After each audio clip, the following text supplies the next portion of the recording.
عزت و احترام کے قابل برادران اسلام، آج کا جو ہمارا یہ انشاءاللہ مختصر سا پروگرام ہے ماہانہ، اور اللہ تبارک و تعالیٰ سے دعا ہے رب کائنات ہمارا یہاں بیٹھنا، ہمارا یہاں ذکر اذکار کرنا اپنی بارگاہ میں قبول اور منظور بنائے۔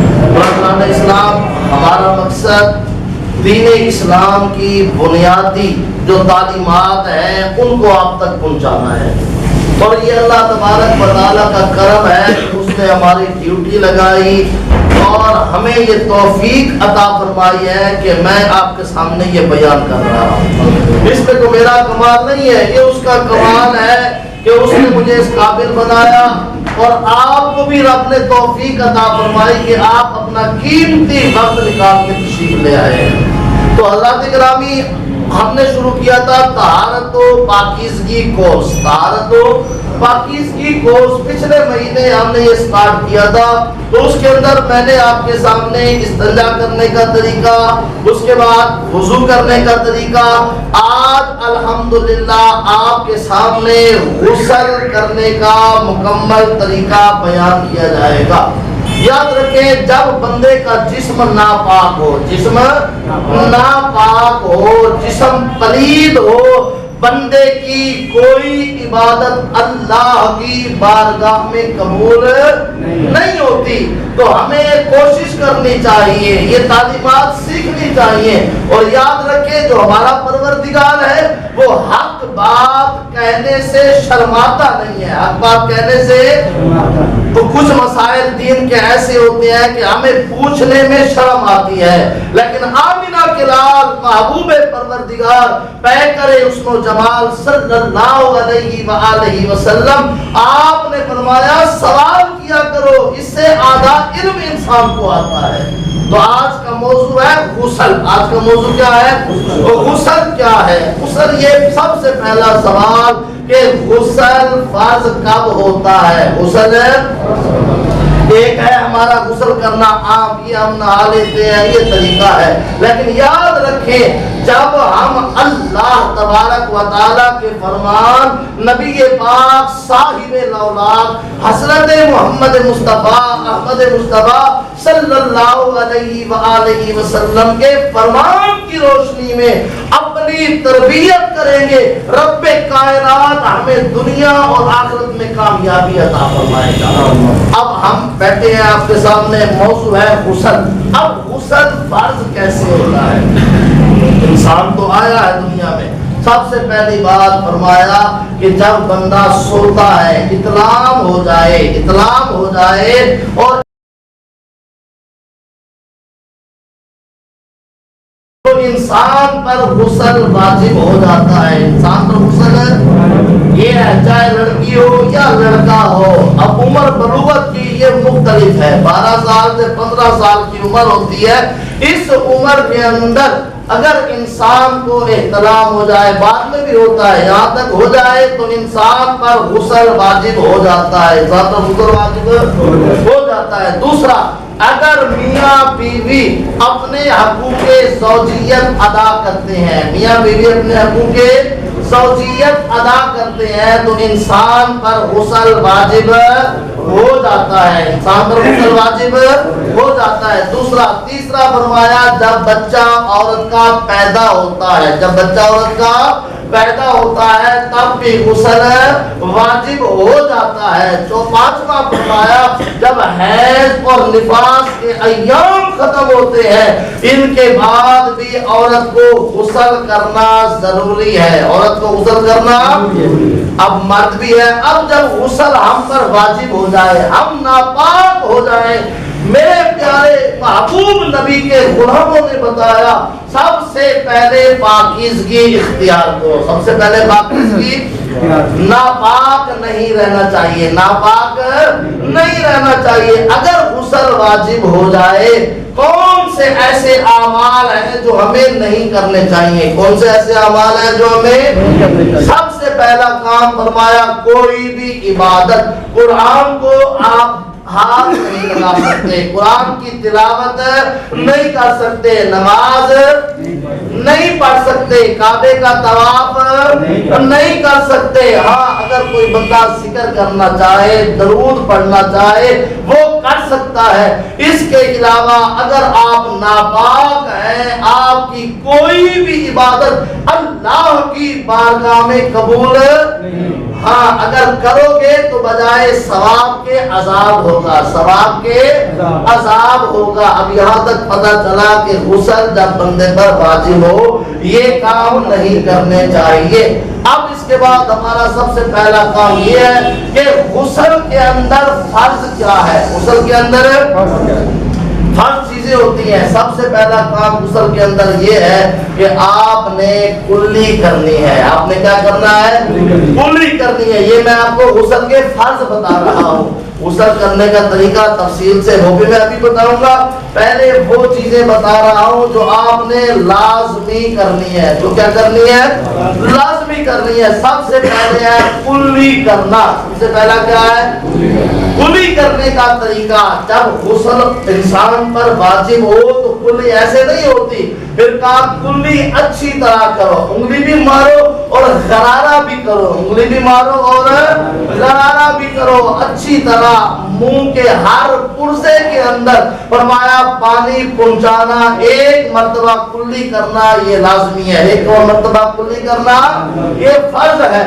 پھر فرمایا جب کلی کر لی، پھر غرارہ کر لیا، اس کے بعد ناک میں پانی چڑھانا۔ ناک میں یہ جو ہماری نرم ہڈی ہوتی ہے اس ہڈی تک اس انگلی کے ساتھ صفائی کرنی ہے اور اچھے طریقے کے ساتھ ناک کو صاف کرنا ہے، اچھے طریقے کے ساتھ ناک کو صاف کرنا ہے۔ یہ ہے غسل کا دوسرا فرض۔ غسل کا تیسرا فرض، غسل کا جو سب سے اہم ہے، ہم بھول جاتے ہیں۔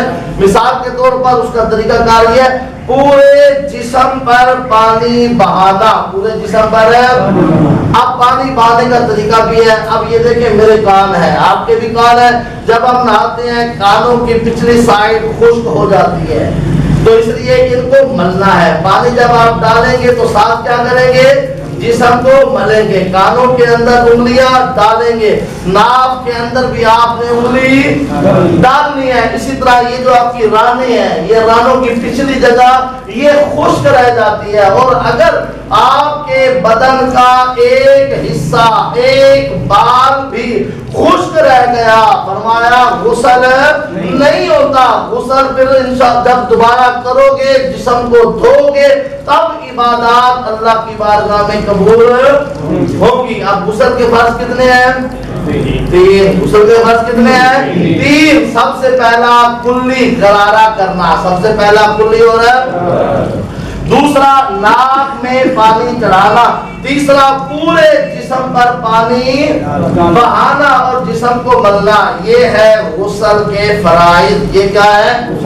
اب سنت طریقہ سرکار نبی حضرت محمد مصطفیٰ احمد مصطفیٰ صلی اللہ علیہ وآلہ وسلم کے غلاموں نے بتا دیا، جب غسل فرض ہو جائے سب سے پہلے آپ بیت الخلا، یہ آج کل جو ہمارا اکٹھا سسٹم ہے کہ واش روم بھی وہی ہے، نہانے کا انتظام بھی وہی ہے، آپ بایاں پاؤں اندر رکھیں گے، بایاں پاؤں اندر رکھیں گے، اور اس کے بعد آپ نے کسی قسم کی اندر دعا، کیونکہ ناپاک جگہ ہوتی ہے تو اندر دعا نہیں پڑھنی، اندر ذکر نہیں کرنا، اندر گنگنانا نہیں ہے۔